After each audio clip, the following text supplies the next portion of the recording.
Gaano ang nilakas ni Boss Toyo dahil sa controversial deals niya sa Pinoy Pawn Stars?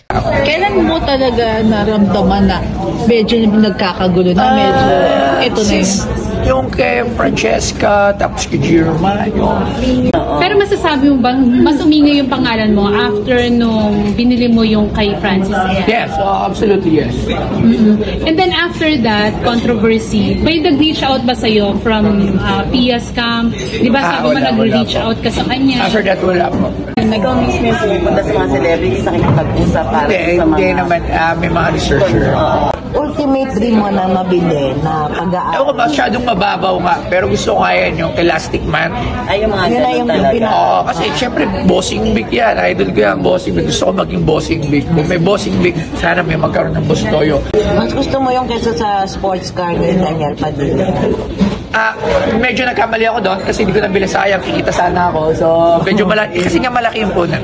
So, kasi hindi ko na naman kaya bilhin lahat. Patulad nga na sinasabi ko, kala nyo lang, mayaman na ako. Hindi ganun yun, okay? So, hindi talaga ganun yun, alright? Talagang lahat pinaghihirapan ko para mabili ko yung mga gamit na yun. Ano rin kalaki ang importance ng approval ng asawa mo pag bumibili ka ng 100% kailangan may approval ni Mrs. ni Loves. Yes. Follow poplife.ph because you can't miss out.